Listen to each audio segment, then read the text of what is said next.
So while I'm having my tea this morning, I'm going to tell you guys a little story. Basically just recount something that happened yesterday. I was sitting outside in the same little chair I'm sitting in right now, and staring at a tree that's a few feet in front of me.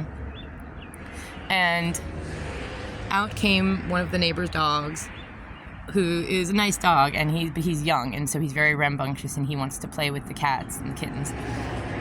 And the kittens are like, nah. And Percy, particularly, the big one there, the big red and white one, he don't do dogs at all. So kittens might let a dog that's not too cray-cray get near them, but he will take off. So the dog chased my little girl kitten there, the little white one, up into the tree. And I was sitting here watching, making sure nothing went really bad, but I knew he wasn't going to hurt her. He just wanted to play with her. And the dog's owner came out, and she was like, "Get away from that kitten." And she walked up to the tree, and we were chatting, and she was petting the kitten at the same time. And the dog was still, like, jumping up, trying to get to the kitten and go, let's play. And from this angle, Perseus, my big boy cat, he certainly didn't see me. He was out across the field in sort of the backyard area. And, sorry, I'm gonna light my cigarette.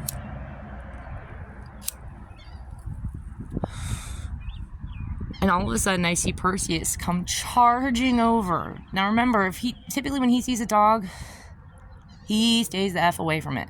He'll stay away, or he'll run away. He doesn't mess with them, he doesn't bother. He'll turn around if he thinks one's, like, hot on his tail. He'll turn around and square off against it and, like, arch his back and start hissing, and, all of his hair will go up. But he won't run across the field and go out of his way to challenge a dog. But that's exactly what he did yesterday. He ran across the field to challenge this dog and was hissing at it and arching his back. He stayed on the other side of the fence, but he was trying to distract the dog away from his sister. He didn't see me sitting right here off to the side watching the whole thing. If he'd seen me, he might have thought, like, well, Mom's got it. But all he saw from his viewpoint was a dog and some random human, the dog's owner, had chased his little sister up a tree. And he needed to go represent, basically. So yeah, so as soon as he saw me, he was like, okay, Mom's got it, Mom's here. And went back over from where he came. But for a few minutes, a 2.5-year-old cat was quite brave and took on a very rambunctious, big, sort of like a mix between a lab and this dog looks like it's maybe a mix between a lab and like a Great Dane or something. It's bigger than a lab, even though that's sort of the overall countenance and coloring and sort of shape.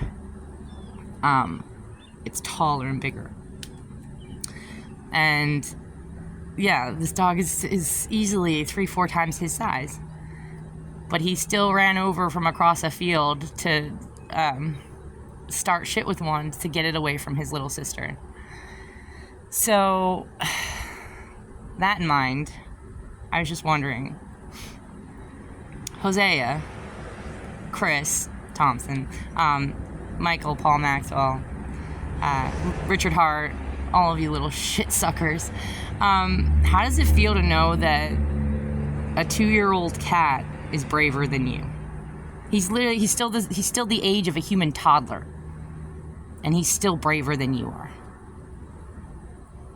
Just wondering what that must feel like. You don't even have the bravery of a cat. A 2-year-old cat. You don't have the bravery of a toddler-minded cat. Oh, what do you have? Oh, you have some pieces of paper in a bank account. And some piles of brick and wood with the stupid mansions. And maybe some pretty shiny jewelry if you have some metal. Yeah? Diamonds, some adamantine or something.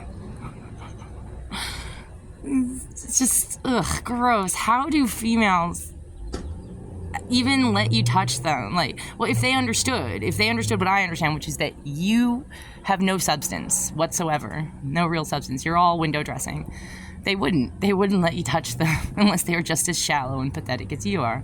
You know, if they were right there in that like 5% of the population that's also cluster bees. It's probably roughly, like, all in said and done, it's probably at least like 5% of the population is made up of male and female cluster bees.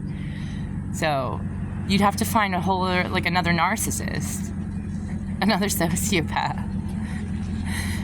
And you know she doesn't really want anything to do. She just wants, you know, the easy life that you could provide for her. And as soon as you couldn't do that, she'd throw you in the trash and replace you with someone else. How does it feel having this just, like, pathetic paper life, this fairy tale paper life that's not real, has no substance to it? Living the shit out of it, huh? And everything money can buy. It's just, sad. All right, I'm gonna go have more of my tea. Good morning.